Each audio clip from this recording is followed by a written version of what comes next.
What's up, everyone? This is the Nuts and Bolts Podcast, and I'm your host, the one Jamie, here with our amazing co-host, Airball. Hey, guys. And Michael Kritz is out today on a date with Elish Norn, and we're here to give you the nuts and bolts of the standard and pioneer formats each and every week. But first, let me talk to you about the sponsor of the podcast, CoolStuffInc.com. Using code James5, you can save 5% off of anything in the store, sealed products, singles, anything you could ever need in Magic the Gathering and any other card game, if you will. They have it. Go save yourself from hard-earned money and go to CoolStuffInc.com today. Let's start off with our upkeep today. It's the jargon once again.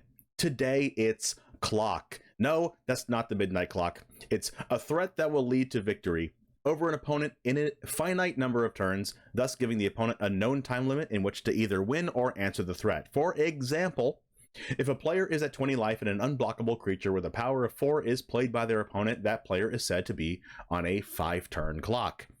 This is very, very useful in thinking like, oh, how do I win the game?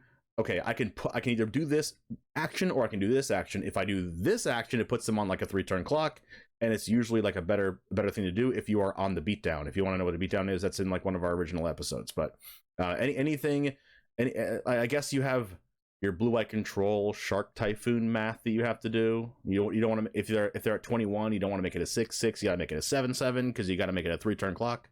Yeah, I mean, for sure. But you're also knowing about clocks in general is pretty useful in terms of reasoning about how to play your control deck, right? If you're looking at your opponent, you know how their mono red deck plays. You know that you're on a 3-turn clock or a 4-turn clock. You know how much time you have to stabilize, and that can dictate whether or not you feel like you need to remove one of their threats right now, or whether you can set up your board a little better. So it's valuable to think about Magic in terms of clocks and what happens if no one does anything. When will the game end? Exactly. So now that we're done with talking about clocks, we're going to go to the main phase. We're talking about the standard metagame today, which is an interesting thing to talk about since we have a really good list of decks. It's like 20-something decks worth, right? All this talk about clocks and decks. I know, gosh. And Michael's not even around. Yeah. I know. I wish Michael's around to hear this.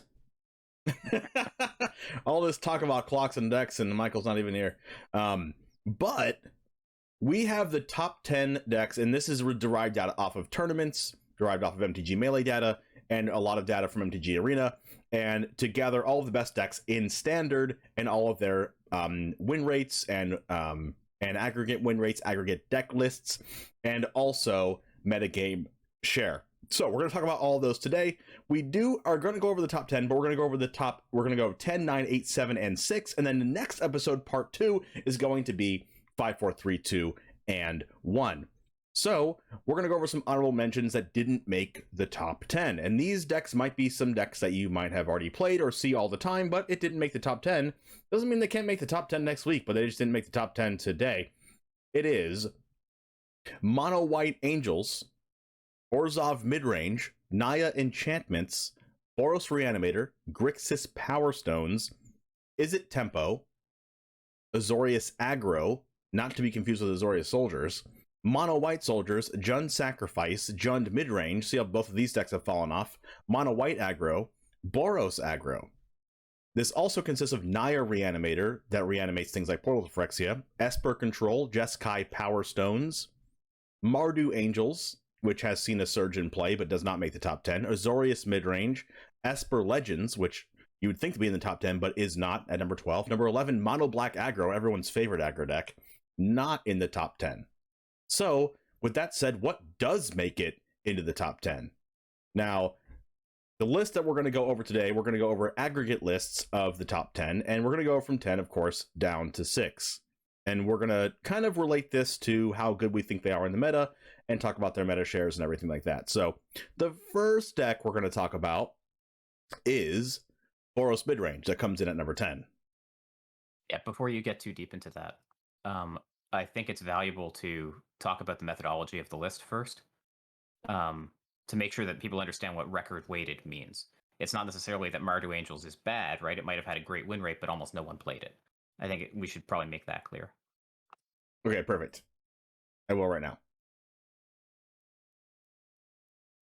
And not to say like a deck like Mardu Angels is not good, but the way this metagame share is constructed is that maybe it just wasn't played as often or played as much, and to have a larger share of the metagame. And if it did have a larger share of the metagame with a decent enough win rate, it would have made it up higher on the list. Not to say the deck is bad, but because some of these decks did do really good in tournaments, but they don't have a high enough metagame share percentage to make it into the top 10. So with that said, let us get into the 10th deck, and that is Boros Midrange. This is basically mono white midrange, and the only card it's splashing for in red is, the best card in standard, Fable the Mirror Breaker.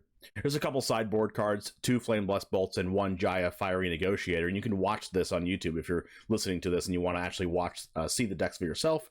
But this deck has a new card, Lorna of the Third Path, and I'm just going to rattle off the cards in the deck if you are listening to this and not watching this, and then we can talk about the cards afterwards for a little bit.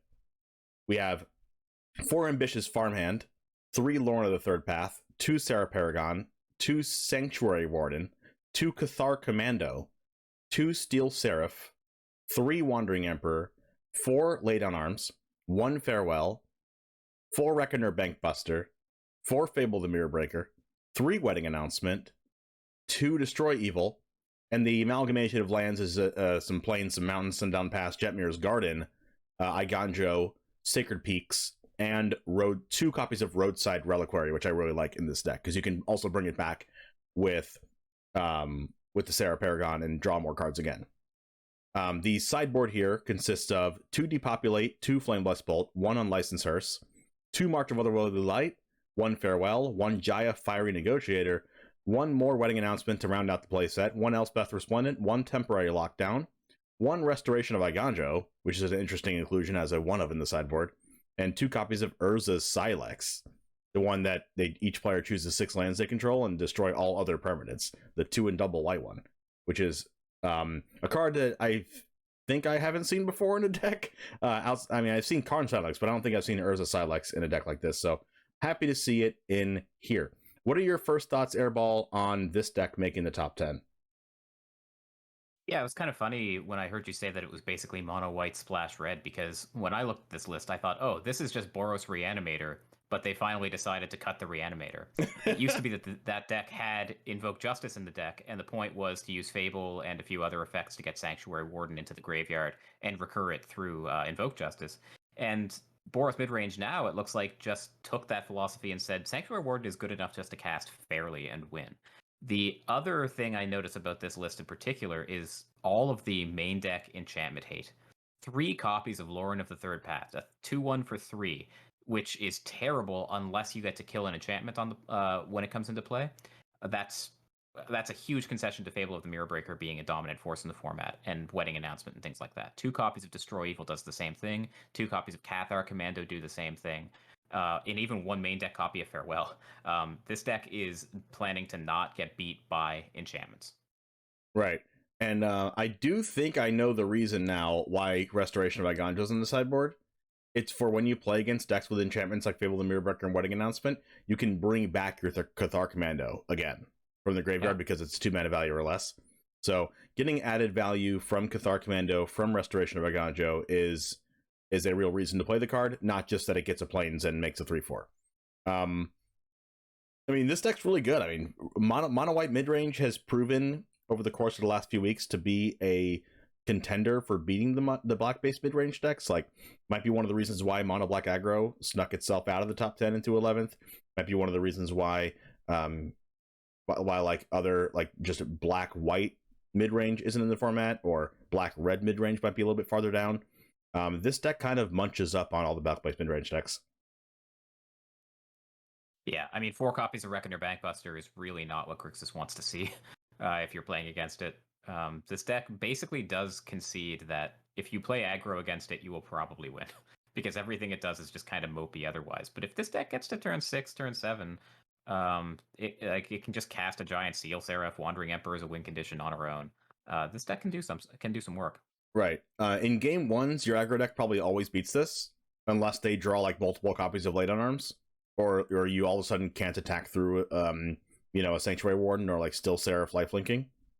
But that's why in the sideboard there's like Depopulates and Flame Blessed Bolts and another Farewell. But even then, it doesn't even look like there's that many depopulates in here. There's 2 depopulates in the entire 75, 2 Flame Blessed Bolts. Like, I don't know. It doesn't seem like this deck is very well equipped or even wants to be equipped to play against mono red or like, white blue soldiers. Oh, I think this deck would have an extremely difficult time against soldiers. Yeah. So that might be why it makes it in at number 10. But let's talk about number 9 on the list. Moving up to Mardu Midrange. This is a variation on Mardu Angels, but it doesn't go as hard into Angels, but it does have some Angels. It's 4 Archangel of Wrath, 2 Sarah Paragon, 4 Bloodtithe Harvester, 2 Sanctuary Warden, 2 Lorna the Third Path. You see a little bit of a I don't know what you call it, the pattern here.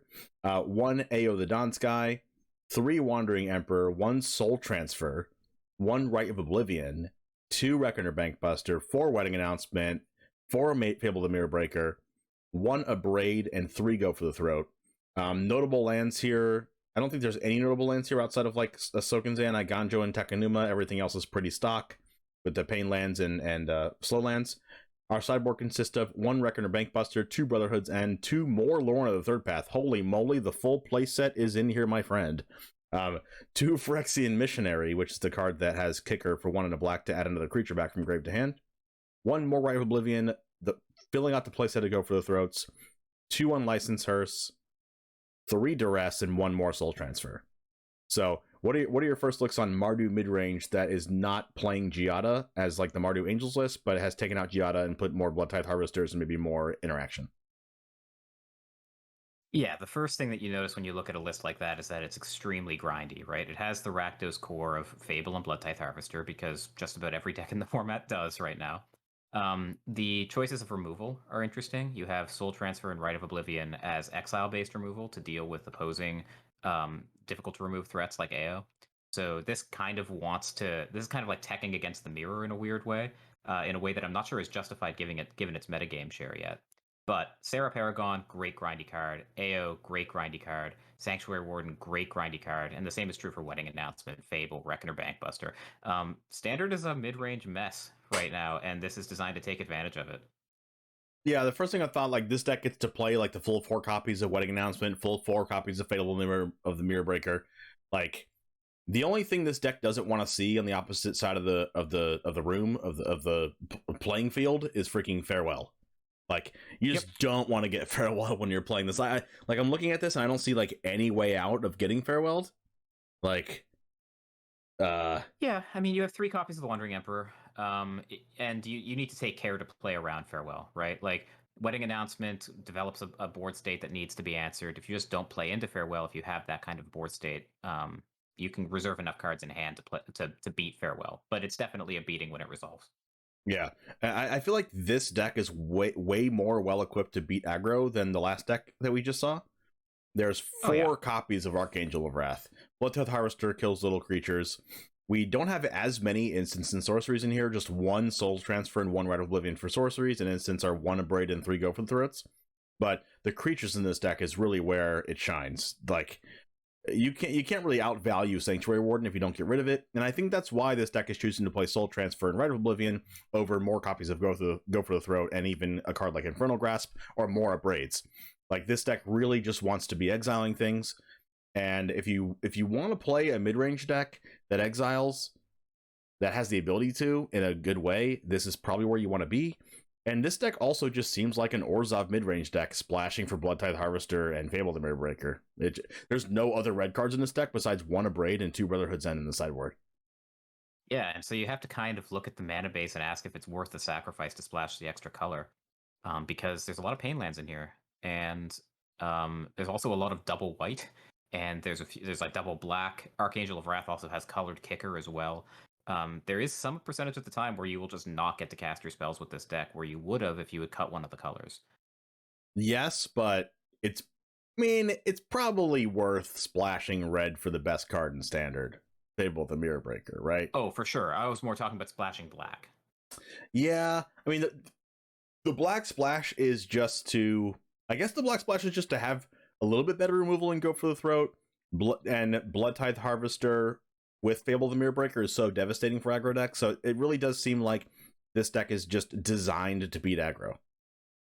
I think you're right, but I also think the Black Splash is to hedge against the control matchup.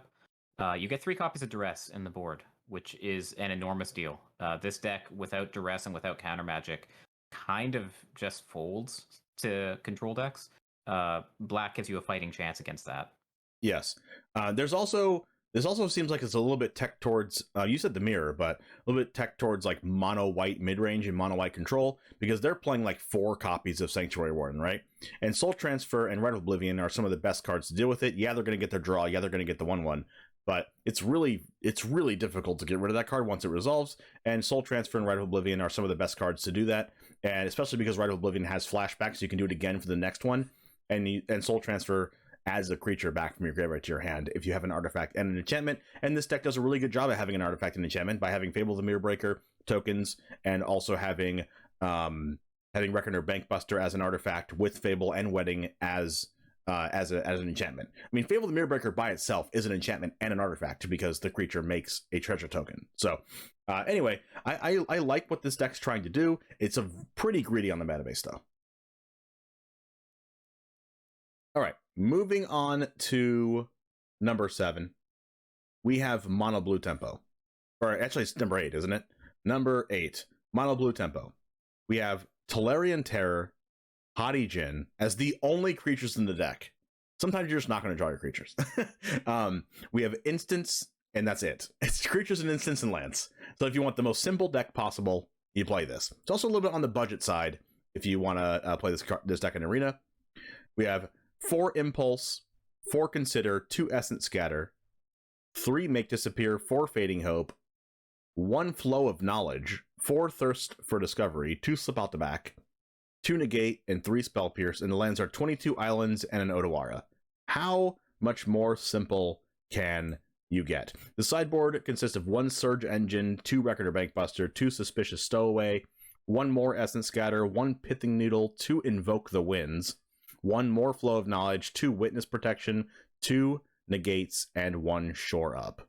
What are your thoughts on number 8 here, Mono Blue Tempo, and why do you think it made the top 10?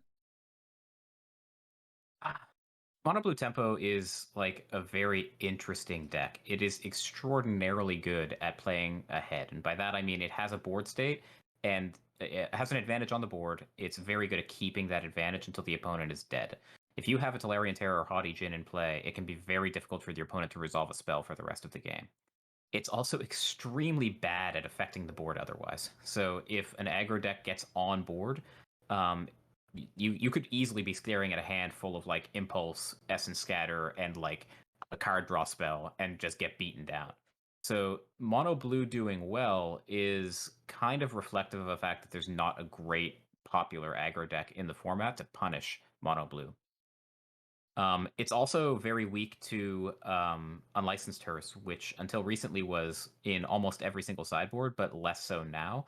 The less Unlicensed Hearse that gets played, the better Mono Blue Tempo will be. I think that's why it's seen an improvement recently. Right. The more often your opponent will play Unlicensed Hearse, the more mana Tolarian Terror is going to be, and the less power Hadi Djinn's going to be. There's no real way to get your cards back out of your graveyard in this deck, but making Tolarian Terror as little mana as possible and getting Hadi Djinn as powerful as possible is how you can control the board the whole time, counter your opponent's spells, play a Hadi Djinn on turn like 7, but it's a 10-10, and then all of a sudden your opponent's dead. Your opponent plays a blocker to block the Hadi Djinn, to chump block it, and then you just bounce the blocker with Fading Hope and kill them.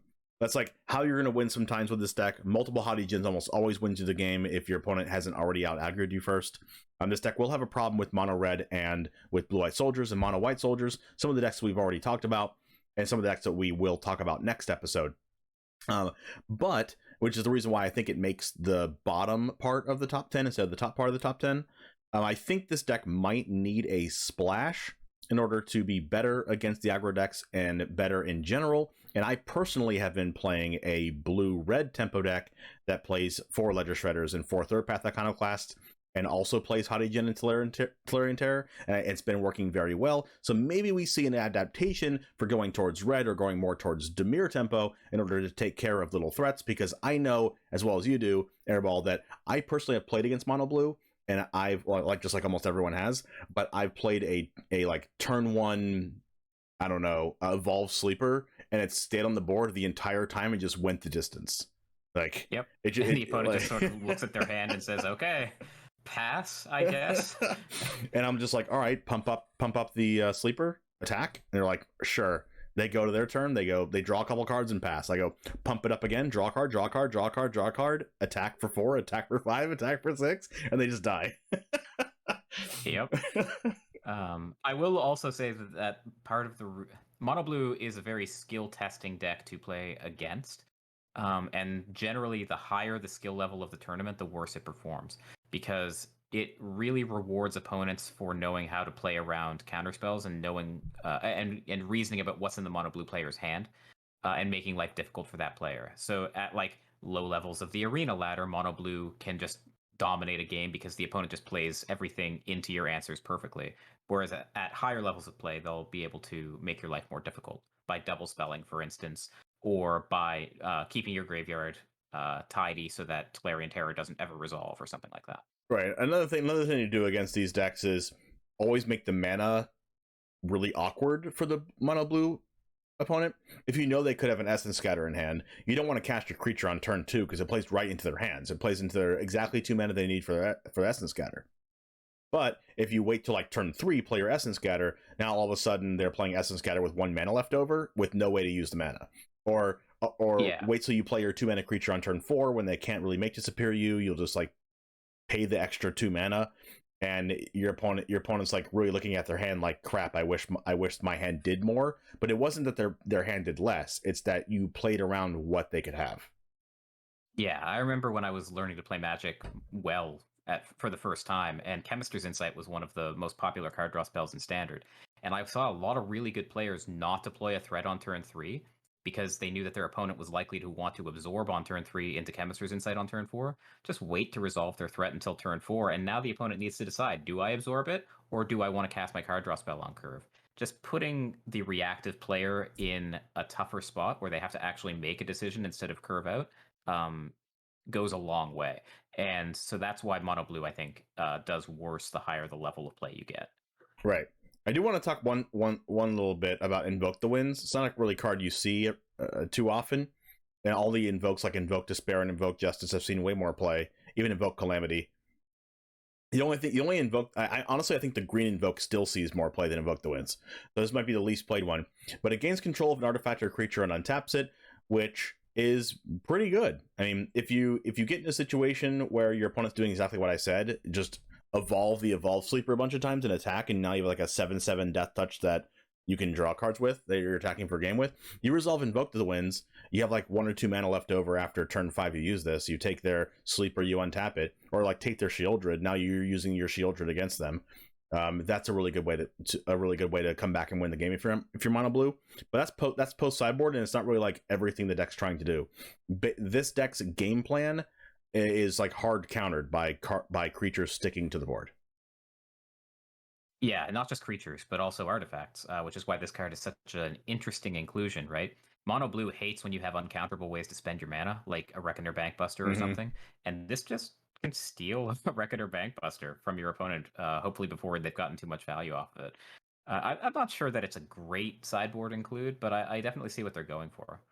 Yeah, it reminds me of what's that card that people used to play in like Dimir Rogues or whatever, and that like stole your opponent's thing for like mana value X or less. Tempted by the Auric or something? Is that there is that card, but there's also a different card as well. It does the same thing as Tempted by the Auric, so we're just like being redundant here. But stealing your opponent's thing has been Lull Mage's Domination. That was the one. Yeah, Lull Mage was one, but I'm also thinking about a different one. It was like before Lull Mage, but regardless, a sorcery, like a 4 mana plus sorcery that steals your opponent's thing, has kind of been a staple in Mono Blue sideboards for that very reason. So, moving on to the next deck, number 7, in the second to last deck we'll go over today actually, is Rakdos Midrange. This is 4 Blood Tithe Harvester, 3 Shield of the Apocalypse, 2 Graveyard Trespasser, 1 Sorin the Mirthless, 1 Liliana of the Veil, 2 Duress, main deck. 4 Invoke Despair, of course, 1 Soul Transfer, 3 Reckoner Bankbuster, 4 Fable the Mirror Breaker, 4 Go for the Throat, 2 Cut Down, and 3 Abrade. We have 4 Xander's Lounge and 2 Zeotor's Proving Ground in the mana base because they're just red-black lands that can cycle. We have that are also tapped for black, of course, because you need like 22 black sources at least for Invoke Despair. 1 Takenuma, 1 Soken Zan, and the rest are pain lands and basic lands. And our sideboard here is 2 Brotherhood's End, 1 Reckoner Bankbuster, 2 Unlicensed Hearse, 2 Duress, 1 Whack, which is it's 4 mana sorcery. Creature gets -4/-4, but it costs 3 less if it targets a white creature. So we'll talk about that one. One more Liliana of the Veil, 2 Cut Down, 1 Stone Brain, one more Soul Transfer, and 2 Burn Down the House. So, what do you like or dislike about Rakdos or something close to this aggregate build as opposed to Rakdos splash another color like white or blue that we've seen before? I think in general, I dislike it. So this deck basically asks, hey, what if we played Grixis but without Corpse Appraiser and counterspells? And I think the answer is that that's giving up a little too much for a better mana base, right? Corpse Appraiser is incredibly good both against aggro and against other mid-range decks. And its replacement, like Graveyard Trespasser, is just not nearly as good. And I've said this several times on the podcast before, but when Standard is a mid-range miasma pile o turtle, being the one who gets to decide what resolves and what doesn't is a really important thing to be able to do. So if you have the counter spells, you can decide what spells your opponent casts matter and what ones don't, and just make sure the ones that don't matter are the ones that resolve, and then counter the ones that do. If you are playing Rakdos against Grixis, they get to decide which of your spells resolve and which ones don't.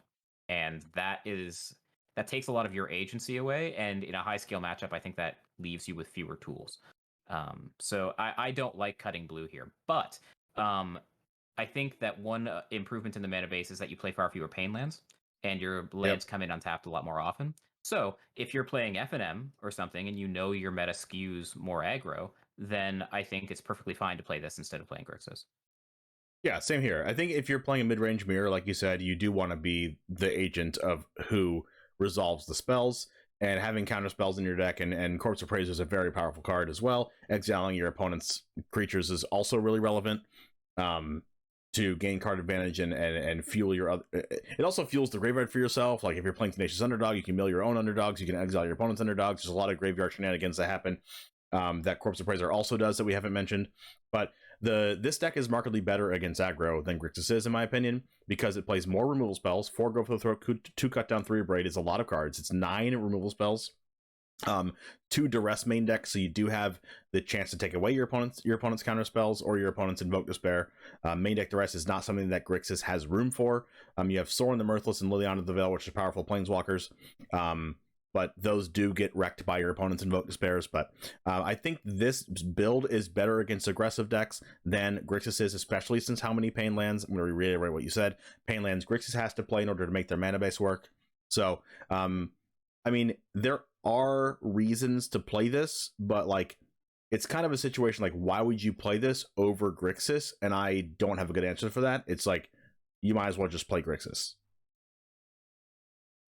Yep, I think a lot of these cards are mopey concessions to not having blue in the deck. I think Liliana the Veil is just bad in Standard right now, and this 75 has 2 of them. Graveyard Trespasser is not what it used to be either. I think Grixis is much better positioned. I think Duress versus Counterspells, though, is an interesting discussion to have, and it's usually good to have discard spells when you're trying to resolve something proactive. Like if you have a proactive game plan, it's a lot easier to protect your plan by duressing away a counterspell and immediately resolving it than having to hold up counterspell magic for the entire duration of your plan being resolved, right? Yeah, if you have a counterspell to protect your Invoke Despair, that means you have to hold up 7 or 8 mana, as opposed to 6 with Duress and then Invoke Despair. Yeah. There is one other thing I wanted to highlight, and I think I might disagree with you with this, is that I think Liliana of the Veil is good against the mid-range decks in this format, because the mid-range decks, if against the non-white mid-range decks, The white mid-range decks have Wedding Announcement, which Liliana the Veil is awful against, and I'll give you that. But the non-white mid-range decks like Grixis mid-range, which is the best deck in the format, and even Esper mid-range, I think Liliana. Well, I mean, Esper mid-range does also play Wedding Announcement, so I guess just against Grixis mid-range and just against a Rakdos mid-range mirror match, Liliana is very good. But that might be a just sideboard thing to bring it in against Grixis than it is main decking. But they're probably teching also. This is an aggregate list as well, so some main deck Liliana, some didn't. Aggregate list has one Liliana main deck, but I think it is good because you're not going as wide in Grixis midrange, and you're not also not going as wide in this. So your opponent's going to play a turn 3, 3/3, right? They're going to play their Blood Tithe Harvester or something on turn 2 if you're on the play, and you slam Liliana, you minus kill their Blood Tithe Harvester, and now you had the Liliana, and now the ball's in your opponent's court to try to get rid of it, and there's not many haste creatures. And then once your Liliana gets to like 2 and 3 and 4 loyalty, it's like, dang, how am I going to beat this? Yeah, I can play. You have to like double spell creatures, and then they can remove one and Liliana the other one. I think Liliana's really strong in those mirror matches, but if your opponent's deck is playing Wedding Announcement or any way to go wide at all, Liliana is awful. So I don't know if you agree with that or if you have anything else to say about that. Yeah, I don't agree with that, really. So basically you said that the mirror match and Grixis are the place where Liliana shines. I don't think Liliana can possibly shine, really, in a mirror match because her effect is symmetrical, right? Most decks that want to play Liliana are already wanting to discard cards, have good top decks to replenish, have good ways to get board states down early under Liliana so that you can empty your hand. I don't think she's very good in the mirror. And Grixis just is a value pile that's able to pull resources out of nothing pretty easily and resolve Invoke Despair, and you don't have any blue to deal with it in this deck either. So that's there's clean ways to answer Liliana in the format that just turns her into basically a 3-mana worse murder at sorcery speed. I'm not a fan of her in current standard. Okay. All right, that might be just a way that we disagree. I mean, I've definitely played a mid-range deck against Liliana and just felt completely hopeless, and Liliana just like controlled the whole game, and it felt like super miserable. And I think Liliana can put you in those spots. You don't even always have 5 mana to cast Invoke Despair after Liliana because you might like discard a land or we've already talked about what you discard on the podcast on a different episode, what you're supposed to discard to a card like Liliana the Veil. You're supposed to discard your spells because you're supposed to hit your land drops and draw your spells. But when you're put in a situation where Liliana's on the board and then you have a hard time getting rid of Liliana if you don't have a card like Soul Transfer that we do see in lists like this, then you could be in for a tough time. But there's also situations where Liliana could be awful too. So anyway, let's go ahead and go over to the last deck that we're going to talk about today. And this comes in at number 6. Izzet Power Stones. This is a relatively new deck to enter standard, and this deck is basically the artifact deck of the format. It is a deck that ramps into Cityscape Leveler and Skitterbeam Battalion through Power Stones. And if you've watched any of our other episodes or listened to them, I spoke very highly of Power Stones when we were talking about Power Stones, and I know you know this. And I said Power Stones were going to make their way into standard, and it was going to be good. There's one thing I got wrong about this, though, Airball. You know what that is? Everything? No. I was like, this. I guarantee you, this is what's going to make Karn, the new Karn, good. And it just still was awful. Yeah, I gotta get my money back on that guarantee. That did not pan out. But I did have high hopes for Power Stones, and especially when the Might Stone and Weak Stone came out, I was like, I know we're gonna get something good with this, and this is what we've come up with. And not that we've come up with, that other people have come up with and have topped tournaments.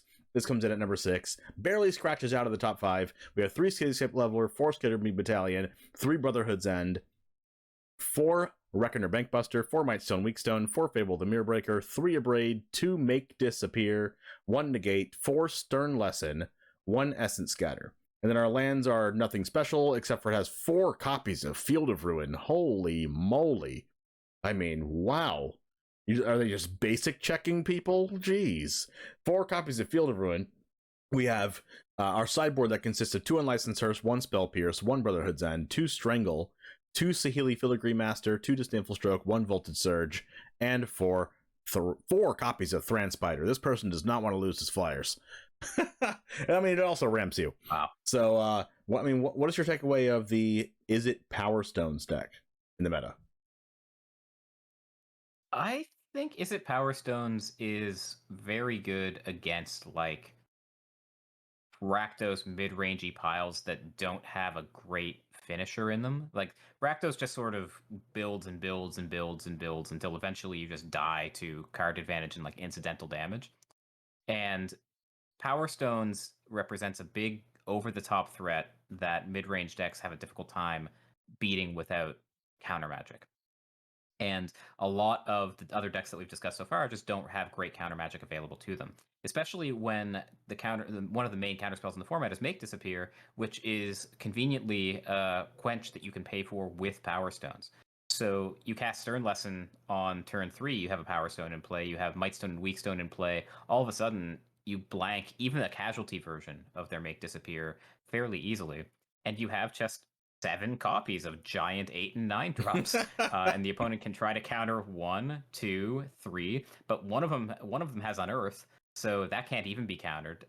This deck can really go over the top if you let it get there. The only real recourse is to get them dead before they get to that point in the game. Right, and this deck doesn't have a lot of removal spells.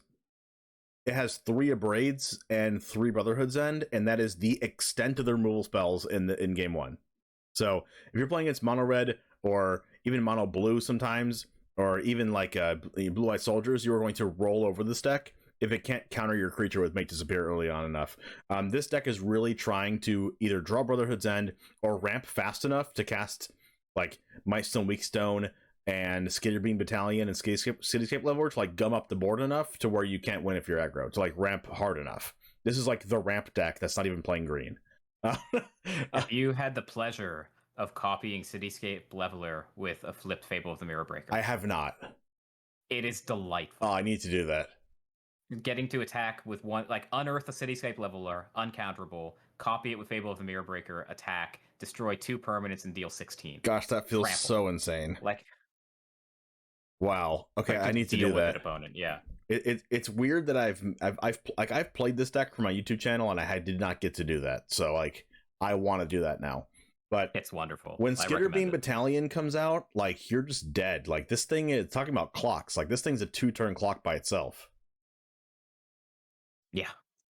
The sideboard here has more removal spells in it. There's the 4th copy of Brotherhood's End, 2 Strangles, and 1 Voltage Surge, and like 4 Thran Spiders. It's like I guess blockers. But geez, even post-board, this feels removal light, right? Yeah, I think you're right. I think that this deck is also taking heavy advantage of how dominant single target removal is in the format versus sweepers. Brotherhood's End is, I think, the only sweeper we've seen so far, other than like a 1 of Farewell. We saw like a 2 of like Shadow the Sky. It wasn't Shadow the Sky. It was the other one. 2 depopulates in one of the builds. Depopulate, yeah. But very little in the way of board sweepers in this format right now, with the exception of Brotherhood's End. And Brotherhood's End does not hit the Skitterbeam Battalion tokens if you cast it for 9. And even if they do have Brotherhood's End, it's still just a 1-for-1 with the 3 tokens that you create for the prototype cost. Being able to tax your opponent for 3 single target removal spells for 1 card in hand that only cost you 5, that's pretty good, especially when they come in with haste and get to do their damage right away. Also, this deck blanks a lot of removal from opponents' decks. As you've seen, every black deck has played at least 3 copies of Go for the Throat, sometimes 4 in the 75, and Go for the Throat does absolutely 0 against this deck, outside of like killing Fable tokens. It kills Fable, and that's like the only card it possibly can kill in the whole deck, right? Even post-board? Yeah, I can't even kill Thran Spider. So you're blanking a lot of removal, and you're leaving your opponents to only draw like their Abrades or their laydown arms if they're playing that, or like using Wandering Emperor or something. But or maybe like Soul Transfer. But those cards have been 1-ofs, 2-ofs at the most. So you're blanking a lot of removal spells by playing this deck also. I'm fascinated by the 4 Field of Runes. Yeah, like why? Just looking at the well, I think it's justified. Maybe not 4, but look at the mana requirements of the deck. Almost every spell is half colorless mana or more, and most of them are entirely colorless. So you don't really need much in the way of colored mana. And if you look at the other decks in the format, there are a lot of 3-color mid-range piles with very specific color costs. Even if your opponent does have basics, it could be very hard for them if you kill their dual lands to be able to cast all of their spells. Field of Ruin is, I think, a pretty cool include. I want to see how much it can actually put the opponent on their back foot. Okay, well, let's look at the other decks that we've seen so far, since this is the last deck, and we'll see for ourselves how Field of Ruin will do against them. Let's see. Against the Rakdos mid-range deck, there are 9 swamps and 1 mountain. So that's not going to do enough. But the Rakdos mid-range deck is only playing 2 colors, so let's talk about mono blue. Definitely not doing anything. Well, yeah. Well, I mean... doesn't do much there. Kills Otawara. Mardu mid-range, 1 swamp, 2 plains... There's no mountain in here. So 1 swamp and 2 plains. So you have to draw like all 4 to start stone raining, which is like not good enough, right? But I guess there's enough double white in here. I mean, there's 2 plains. So I was gonna say there's enough double white to get them off double white, but there's 2 plains in the deck. So it's probably not gonna get them off double white. But it might get them off like double spelling with 2 blood tithe harvest in a turn or something, right? Yeah, and it might make it hard for them to do the color kicker on Archangel of Wrath. I agree with you that I don't think it's a huge impact against this deck. I think this deck survives Field of Ruin pretty well. Let's check Boros midrange, which is the only other deck we went over today, and that is 9 plains and 2 mountains. So not looking too hot in the decks that we've already mentioned, but next episode we will talk about Grixis midrange, and it might be just a concession to that. Maybe that only plays like 1 basic. Wait, you're telling me, a spoiler alert, you're telling me Grixis midrange is in the top 5 decks in Standard? I know it's a super spoiler. I'm sorry if you in the audience do hate spoilers, but we haven't talked about Grixis midrange in detail yet. But we've talked about it a lot, and it's in the top 5. Oh my goodness! Sorry, guys, blame him. I said it. It's in the top 5. Okay, you just rake me over the coals now. But yeah, that is our number 10. Through number 6. We're going to go number 5 through number 1 in the next episode. Number 10, once again, number 10, Boros midrange. Number 9, Mardu midrange. Number 8, Mono Blue Tempo. Number 7, Rakdos midrange. And number 6, Is It Power Stones. What is the next? What is the 5? What's 4? What's 3, 2, or 1? Find out in the next episode. Do you have anything else to say about these 10 through 6? And what do you think makes it into the top 5 at all? I know, like you know technically, okay, but what do you think? What do you think makes it? Outside looking in, what do you think makes it out of what we talked about? I think it's pretty clear that Grixis made it. I think that's fair to say. I think Esper also. I've seen a lot of that on the ladder lately. I'm pretty sure Esper's going to make it. Yeah. Soldiers probably as well. But if you put a gun to my head and had me guess the last 2, I'm not sure I'd get them right. Yeah. The only other thing I want to say, because I'm not sure we called this out at the beginning, is that what we are looking for, if you just can't wait until next week and you need to see what the top 5 are, this article is one by Frank Karsten on the Magic website. Yep. We'll put the link wherever it's convenient for you guys to click it. But if you look at his article recently at magic.gg, you can check it out there. And I will say, if Frank Karsten writes anything, you should run, not walk to read it. The guy is incredibly intelligent, and what he has to say is always worth reading. Yes, and even for mana bases in decks, he has incredible mana base articles, and that's what I use to build my mana bases in my decks. And I think what just like the general Magic community believes in mana base numbers, right? Oh yeah, Frank Karsten is the authority on everything math related in Magic. No, I'm not exaggerating. He is the guy you go to when you need to know about anything math related in the subject. So yes, please go to magic.gg/news and look at that, and we'll put the link where it is convenient. Anyways, thank you so much to everybody for listening, and especially to those who made it this far.